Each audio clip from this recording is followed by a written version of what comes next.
We have a media restaurant, and we are doing something that, frankly, very few restaurant brands are doing, where they actually have media revenue, sponsorship revenue, client revenue. I mean, we have a whole business that is separate from selling barbecue and ribs. Welcome to The Bottom Line, the podcast that brings you real stories behind real restaurants. In each episode, we explore the decisions, systems, and stories behind the most successful restaurants out there in the market. No fluff, no hype. Just real operators, real challenges, and real advice from people who know how to get results. Let's get to the bottom line. Thank you very much for joining me today in the Bottom Line podcast, the real stories behind restaurants. And joining me is a celebrity on our field. I can't thank him enough for joining me in this podcast, and he's probably one of the major influences for me to start this podcast in the first place. Shawn, I appreciate you. You brought a lot of people together. You give great feedback on telling. We need to tell our own stories, right? Nobody's going to tell our stories if we don't do it. Be the show, not the commercial. And I extremely appreciate you creating a community. And I'm super lucky to be one of the people in that community. Should we start with the regulars introduction? I know although everybody would know you. Sure. Well, thank you, Naki. I'm very proud of you for starting this show, and anybody that's listening to this podcast, watching this podcast, checking out this clip. Please understand that we are going through the greatest technology revolution when it comes to storytelling, and you have every tool possible to tell your story. The challenge is that you have to be willing to look stupid and sound stupid, because that's the honest truth. When I first started telling my story back when we first opened up our restaurant, I own Cali Barbecue in San Diego. We have 3 restaurant locations, 17 years in business, still running low and slow barbecue every single day. But in the beginning, nobody was coming to our restaurant. We had a very difficult location. And because of that difficult location, we started doing whatever was possible to market our restaurant, to brand our restaurant, to build community relations, and use the tools that were in our pocket. So we talk about smartphone storytelling, and there is something that I want to share. I want to share a story with you, the listener. And that's recently, a couple weeks ago, my son, Colleen, he's 7 years old. And as a dad, I've always wanted to teach him how to ride a bicycle. And I almost feel like I kind of failed him because he's 7, and until recently, he hadn't learned how to ride a bicycle. You're probably wondering, why am I telling you about riding a bicycle? Well, I will bring back why riding a bicycle is important to you as the listener and you as the viewer. But I took my son finally out to a park, Mission Bay Park, with another Bulgarian friend of ours. He had already taught his son. They both were born in the same month, so they've grown up together. But his son has been riding a bicycle for probably at least a couple months, if not a year. And my son's very competitive, and we went out to the park, and I remember this isn't the first time that I tried to teach him how to ride a bicycle. We tried to teach him with his grandfather, my father-in-law, near the house. My wife and I tried to teach him training wheels, all of those things. But for whatever reason, it took a long time till recently. And while we were at Mission Bay Park, I remember struggling with him and him struggling with me, saying, "Dad, I can't. I'm scared. I can't do it. I'm teetering on the bicycle. I can't ride the bicycle." And I'm like, "Son, I believe in you. Like, you have to trust me. You have to trust the process. We have to take the bicycle out of the garage, and we actually have to try. And we try and we fail. And when we fall, we get back up." And, my son was able to learn how to ride a bicycle that day. It was terrifying. It was terrifying for me, terrifying for him, but he eventually got his balance and learned how to ride a bicycle. The next day we took him and he rode the bicycle again. He was scared to go downhill, scared to use the brakes. The following day we took him in the neighborhood. He rode his bicycle, and a girl down the street, she saw him riding his bicycle. She goes, "Hey, I just learned how to ride a bicycle." Now, why am I talking about a bicycle? Well, I'm talking about a bicycle because Naki has invited me onto this show. And when you start a podcast, he said 2 years he's waited to start podcasting, to start storytelling, to start this curiosity journey and interviewing other people. And if you think about curiosity and you think about public speaking to the internet, making videos for LinkedIn, making videos for YouTube, making videos for Instagram, it's up to you. Nobody's stopping you. You have all the tools that you need, but you have to take the bicycle out of the garage, and you got to be willing to fall down, and you got to be willing to be scared. You got to be willing to put that work in. And I think, for me, having created Cali Barbecue Media in 2017, that was the start of B2B storytelling, telling stories about restaurant owners, about technology, about all the things that are impacting our industry, and just chasing my curiosity. But I fell so many times on my own storytelling bicycle to get to the point where we are now. And now I have a team of 13 people just on the media side. On the restaurant side, probably another 35. But we have a media restaurant. And we are doing something that, frankly, very few restaurant brands are doing, where they actually have media revenue, sponsorship revenue, client revenue. I mean, we have a whole business that is separate from selling barbecue and ribs. And for me, that's really exciting because I get to go to Chicago, National Restaurant Show, and work with brands like Pepsi and Uber and US Foods and Toast and Restaurant 365 and Ovation and Marquee. All of the top technology brands in our space are reaching out to us to help them tell stories, because we were willing to get on that bicycle and ride it a lot and learn a lot about riding a bicycle, and realize there's other people riding bicycles. There's other storytellers, there's other creators, there's other podcasters, and we can build a community, which is, this rising tide community that Naki talked about. That's absolutely true. I preach about resilience and putting one foot in front of the other, making, incremental improvements in people's systems, processes, and whatnot. And my Everest was making video content. I mean, what better way for me to do this than starting basically overcoming all of my fears of cameras, social media, and whatnot, and, adjust to the new world. So when I started this business, I tried to do the same, hire somebody to do this job for me. The job that actually in today's world, social media, belongs to me, because this is my story to tell. I am the expert in telling that story. And because there was the easy way out, to be honest with you, rather than me climbing my own Everest, why don't I hire people to do this on my behalf? We don't live in a world that people want to deal with like companies. They want to deal with real people, that they want to be inspired. You gave me on those rising tides, a lot to think. But I think I took the easy way out for a long, long time. I put together the whole infrastructure, and now I'm super happy because I'm meeting with these amazing people. It's also another great way to meet and learn from each one of these people. Amazing entrepreneurs. Absolutely. And you created this network of individuals, taught people how to tell their stories. I want to thank you. You had a podcast with Troy Hooper, and you said that sharing without expecting something in return is hospitality, right?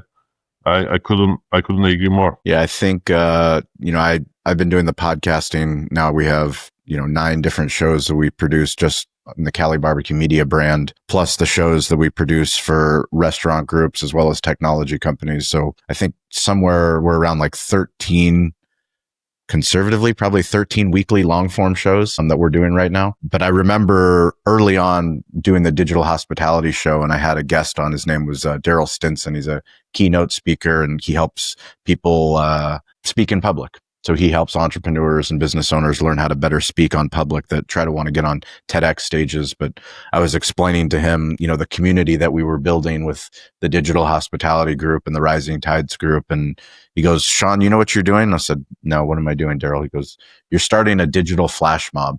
I go, "What are you talking about?" He goes, "Well, do you know how to start a flash mob?" Do you know how to start a flash mob, Naki? So a flash mob starts when one crazy person starts dancing in the middle of the town square. They're the only person that hears the music, and they start dancing. And everyone looks at them and they look weird and it doesn't make any sense. And they keep dancing. And they're still dancing. And all it needs is one person, one more person. So now you have 2 people dancing. Those 2 people, they keep dancing. And those 2 become 4. And eventually you have a movement where more and more people that believe in restaurants, that believe in hospitality, that believe in storytelling, that believe in technology, they show up in real life and digitally.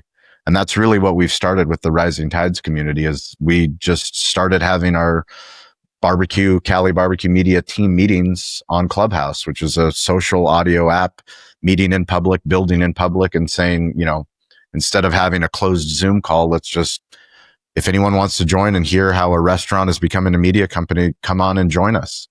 We'll talk about sales. We'll talk about marketing. We'll talk about branding. We'll talk about smartphone storytelling. And now that's turned into a live show that we do twice a week. And, we have an incredible community of people that show up and they tell their story and they feel comfortable sharing where they're going to be. If someone's going to be at the California Restaurant Show or National Restaurant Show. I mean, there's right now, before we got on this call, I was watching on LinkedIn, and Marquee, which is one of our partners in our digital hospitality tech stack. Kelsey's the marketing manager. She lives in Amsterdam, but she's in London, and she's meeting with Richard Liverman and Adam Foreman and Scott Turner. And they're all meeting because we're all these crazy people from all over the globe that believe in hospitality, that believe in technology, that believe that humans are at the heart of technology. And we believe in storytelling. So, it's really cool to see all of these crazy connections that are happening all over the world. And I think it's just early. I mean, to be honest with you, we have friends in India, we have friends in Canada, we have friends in London, we have friends all over the globe, and they've found, the shows that we do, and they support the shows that we do, and we support one another. And if you guys are listening to this, please join the community. It's free. It's nothing. There's no paid membership. It's just a way for us to keep in touch and support other creators, other entrepreneurs, other business owners. And we're really excited about where it's going. I will share the link of the Rising Tides at the bottom of this video. I met with Scott Turner in London. Amazing. Yeah, it's funny. I'm going to be spending summer. Scott Turner and his family and my family are going to meet in Bulgaria. Yeah, so his family's going to meet us in Bulgaria. Yeah, that's awesome. Yep. He's an amazing person. He is brilliant person. And how can companies work with you, Shawn? Barbecue. So the easiest way for restaurants or small business owners is that we give away everything for free. So we build in public. You can go to our YouTube page, Cali Barbecue Media. We have videos for the restaurants, how to run a more successful restaurant, how to use technology in your restaurant. And if you want to be a media company and you're a podcaster, a creator, we have videos on that stuff. We have podcasts that are free, but the work that we do now for brands is companies that want to start telling their story, whether you're a startup company where you're just you and a co-founder, all the way up to publicly traded companies, we help brands create a show. So we believe in storytelling, and instead of making commercials, even though we do have a division of our business that does make commercials, we believe in organic storytelling. So the better you get at organic storytelling, meaning establishing a YouTube page, starting a podcast, starting a Instagram series, starting a LinkedIn series, video storytelling on a consistent basis. So every single week you're figuring out original content that's going to go to the internet. And then from that original content, we have done a really good job of finding what's the best paid content. So if you want to start running paid ads, we have companies that we now help them create testimonials. So I travel all over the country. Just this year, we were in New York with Google, Davo, and Toast. They paid for us to be in New York. We filmed content with restaurateurs there. We were in Fort Lauderdale and Miami. We just got back from Las Vegas. We're going to be in Chicago. So we go to a lot of cities, and a lot of our clients, our restaurant tech clients or people that serve the restaurant business, have customers or clients in those cities. So because I travel with my media team, it's easy for me to go to a restaurant, film food, film testimonial. Why are they using the technology that they're using? And that allows us to help create really good dynamic paid social as well as organic social for those brands. I will share my experiences about storytelling and how powerful that is. So in my previous life, in my previous job, I worked with a celebrity chef. He had 50-something million Instagram followers. Amazing. So when we were opening restaurants, and we opened so many restaurants together, we didn't put up any kind of paid ads or something. So what he does is he shares e-opening with his followers and builds up the momentum. And then when we are opening, there is a line out the door. And so our openings were some of the most incredible times for the restaurant. We made like $4 million in a single restaurant in the opening month. In the month of the opening. That's crazy. Amazing. Yeah. And he tells he told his own story. So the story is like the quality, the ambience, the employees, everything went into it. It's so powerful that like one day after the Boston opening, like him and I, we were walking in the Boston Commons. Somebody came up to him, and a lot of people come up to him. He's a celebrity, right? A lot of people come up to him, and this girl started crying. His story resonated with her so much so that she was super emotional when she saw him. Like the second story I want to share is, so we were doing a turnaround consulting for a restaurant, and like their sales were down 20% year over year. And I realized like no matter what I do on the expense end is not going to have any meaning if the restaurant doesn't generate enough cash flow. Like there is a bare minimum cash flow that the restaurant needs to generate. And the problem was that in the Midwest, usually like people aren't willing to spend a ton of money. Like also a cheaper establishment, more established, selling like frozen patties, burgers made from the frozen patties, they could be making some money out of this. Between the liquor sales, between the large volume of their establishments, they are simply burning down cash and they are dragging down entire industry with them. All of these three things could happen and does happen. Sometimes people are borrowing money to stay afloat while they're undercutting everyone with their prices. So in that instance, our response was storytelling. And with the stories being told, then you can distinguish the burger, because many people don't really distinguish a difference between frozen patties and fresh patties, unfortunately. Like that's the unfortunate truth. That's why I published an article like lemons and peach. Is your restaurant a lemon or something? Like those lemons actually kill it for all the peaches, because your business is hit maybe 10%, maybe 20, maybe 30, depending on the location and how good you can tell your story. They are basically comparing, this is a burger, he sells it for $10. The other place sells a burger for $15. They're looking at burger versus burger. Whereas there is a significant amount of difference between one versus the other one. But how would anyone know without going there and eating it? And even when they do, do they really understand? The story behind it? So storytelling is a major, both a defense and an offense mechanism in my opinion. I think like us restaurateurs, we love food and we share it. And I think we want everyone to know, just like you said, that flash mob, right? You are dancing on your own, maybe a couple of minutes until the second guy joins you, right?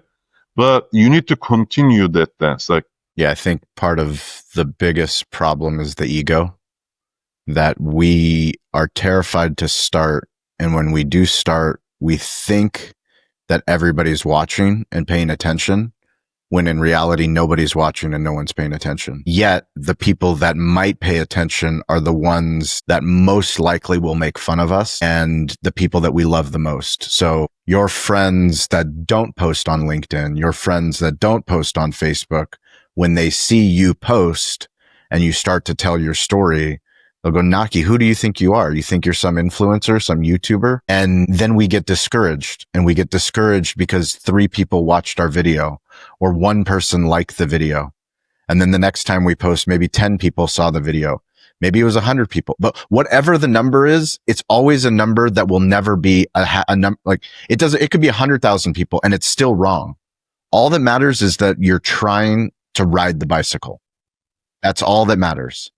That you get back up on the bicycle. All the people in the park don't matter. The dad doesn't matter. The mom doesn't matter. All that matters is you. And that's the biggest issue that I see with people, because I go and I speak, all over the country to restaurateurs, to tech founders. I mean, we're talking about people that have raised tens of millions, hundreds of millions of dollars, pitched the biggest VC firms in the world. And I'm trying to tell them, you need to start a YouTube channel. And they're like, well, I don't know what to say. Like, how is that possible? You sit in front of a boardroom and advocate for the problem that you're solving. But when it comes to making a video for Instagram or for LinkedIn, all of a sudden you have this weird idea of what you need to look like.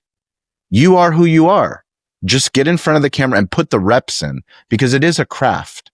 One of the things I love talking about is comedians. I'm a huge fan of the art of comedy. Not because I'm funny, because I'm not funny, but I love the people that are obsessive. The Jerry Seinfelds of the world, that he will write every single day. Every single day he's writing jokes.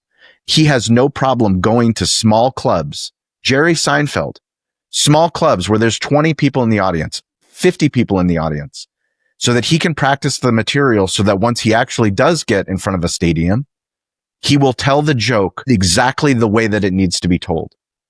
But we have a problem thinking that when we go and we give a keynote that it's going to be perfect. It's not going to be perfect. That's right. How many times did you practice it before you got on stage? Every single day I'm practicing. Every single day I practice on other podcasts, on my own podcast, on my own live shows, in my own videos, so that when I do get the opportunity to speak, I don't even have to think about it. I already know it because I'm living it. I know exactly what I need to say. Not only that, but I also have a feedback loop. So I know, based off of my audience reaction, based off of the comments in the video, based off of the DMs that I get, based off of the people that come up to me after I speak and they go, Shawn, I really appreciate you talking about the orange tree. Well, I have an orange tree story, and I started to tell that story more. And I keep telling the story more and more and more, because every single person has an orange tree story. And you guys are probably sitting there going, well, what's the orange tree story? Well, if you don't know the orange tree story, I have a tree in front of my restaurant. When I first opened up the restaurant, my grandfather, who is a Bulgarian farm boy that moved to this country, he moved here. He became a medical doctor. He started investing in real estate. I was raised by my grandfather, my Bulgarian grandfather, and I never met my father. And when we first took this restaurant over back in the late 70s, he eventually became the restaurant. And my grandfather and my uncle, both from Bulgaria, decided that they wanted to remember the old country and plant roses and plant this orange tree, so that when people came to the restaurant, they would see that.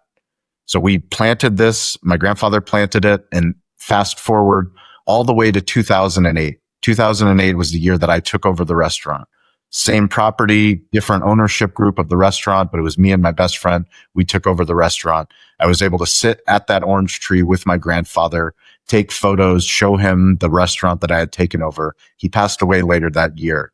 But I also, in that year, 2008, I met my wife. My wife is from Bulgaria. My Bulgarian roots, she got to see that orange tree. Fast forward a couple years later, we had a fountain that was built. My grandfather built that fountain right next to the orange tree. And it meant a lot to me. It meant a lot to my father, my grandfather. It meant a lot to my wife. And it meant a lot to the community. When they came in, they saw a beautiful fountain next to the flowers and next to the orange tree. We're a sports bar. So we have NFL football. We're a Chargers bar. We had a Monday night party where the Chargers were playing the Raiders. Full restaurant, 350 people, packed bar. People were drinking. And there was a fight between a Raiders fan and a Chargers fan. And that fight started in the bar and it made its way out to the front of the restaurant. Those two fans fought and smashed my grandfather's fountain. It was broken. I was devastated. My wife was devastated. We actually rebuilt a different fountain next to the orange tree. And fast forward all the way to the pandemic, we decided to go all in on barbecue, add some smokers, remove the back patio in the restaurant. And as we were removing the back patio, we were meeting with the architects, we were meeting with consultants, Gene, Howard, Eric, me, my wife, and we were all looking at the orange tree.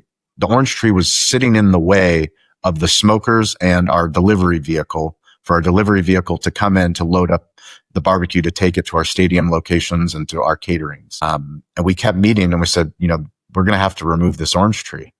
And my wife said, you will not fucking remove the orange tree. My wife fought every single meeting to make sure that that orange tree that my grandfather and my uncle planted, my wife from Bulgaria, to make sure that that orange tree is there. Now, if you come to our restaurant, you'll see the orange tree right next to the smokehouse.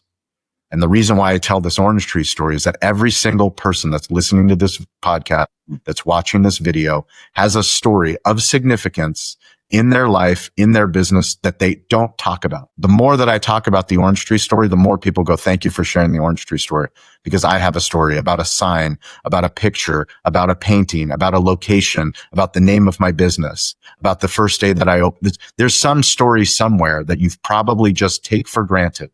But the more that you tell it, the more that it will connect people to you, to your story, and will build deeper community. 100% agree. Everybody have their own business, right? We are lucky enough to choose our own work.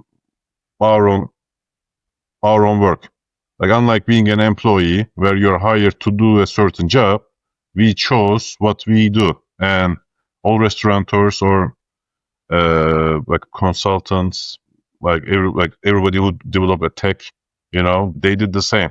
And there is a reason that they have done it, and that's not just money, right? That's not just I'm good at this, I can make a lot of money, but it's they are looking for probably more than one other satisfaction out of it, right? And I think without understanding their motives, and they tell their own story, and you would never understand that.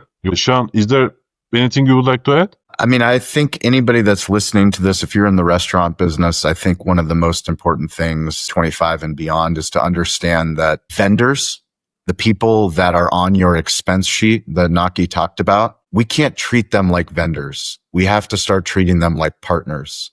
And what do I mean by that? I mean that the companies that we spend money with, we need to be in a true partnership with them, meaning we have to reach out as restaurant owners. And it's a weird thing to do, to go, well, why should I talk to my linen company? Why should I talk to my point of sale company? Why should I talk? Like, they should be delivering to me and I need to squeeze them for the best price. Well, guess what? I'm here to tell you that they have no idea what's going on in your business. No, and in fact, better that you have a relationship with all of the salespeople that you spend money with, and you meet with them and you inform them of the things that you're struggling with, the things that you're succeeding with, the events that you have coming up. They will support you. You have to ask for help. They cannot assume that they know, like, these companies are probably serving hundreds, if not thousands, if not tens of thousands of restaurants. They have budgets. They have things that they can do to help you. And if they don't, there is a competing vendor partner that you can reach out to that you should switch. There's never been a better time where true partnership matters, and the humans behind these brands are willing to help. I mean, my favorite case study is Toast.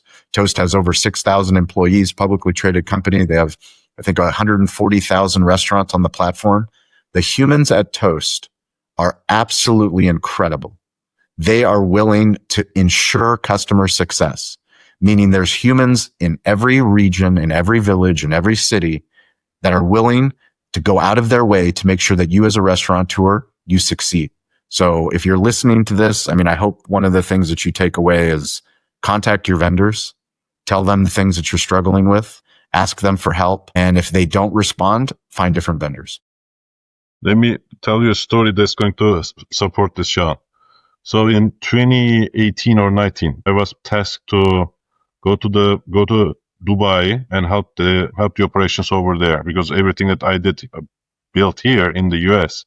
This is a global company, and their biggest operations, the real money maker, is in Dubai. Probably the most profitable standalone restaurant in the history of mankind, especially per square foot. I don't think any other restaurant makes more money than. What was the total gross volume? What was the volume of the restaurant? Can't say. Think about the highest grossing restaurant in the US. What, 50? It's 45 million, right? Something like that. They wanted me to put in place all the systems, processes, and part of it is like vendor negotiations. So we go there, theoretical versus actual, cut all the things that don't deliver value, cut 20% of the food cost. We set the agreements not just with the distributors, because I know the real money is on the manufacturer side. The other side is securing the supply.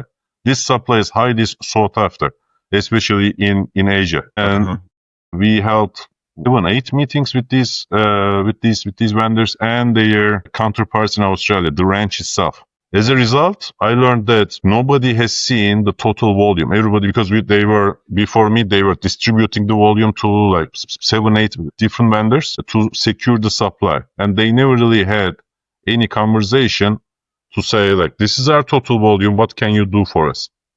And once everybody saw the total volume, like their eyes popped, and everybody was super interested in, and they gave us like incredible pricing. They secured the supply. It took a couple of months after that meeting to secure everything with the Australians. We found 2 parties who are willing to supply everything, high quality and significant discounts on the pricing. So we got everything that we wanted by simply just like showing what. And they knew the brand because the brand is super popular. They knew that we were big, but first time I showed them like, this is what we purchased, then their eyes were just, that it's crazy. Amazing. Shawn, thank you so much for joining me today, telling the stories. And anybody that's listening, please reach out anytime, Shawn at calibbq.media or Shawn P. Walchef. On Instagram is probably the fastest, at Shawn P. Walchef. LinkedIn, all the platforms. Happy to talk to anybody. I'm going to put all the links in this video, and I encourage everyone to work with Shawn and his team and tell your stories. You need to start somewhere, and starting is the biggest challenge. But once you start, keep on going. It will take a while, but work with Shawn, so it's a breeze to tell your own stories. Take that storytelling bike out of the garage. That's right. Thank you, Shawn. You got it. Thank you. Thanks for tuning in to The Bottom Line. If you found value in today's conversation, make sure you follow, share, and leave a review. Have a question or need a professional's opinion? Then be sure you reach out using the links in the show notes below. New episodes come out every other week, and until then, we will see you next time.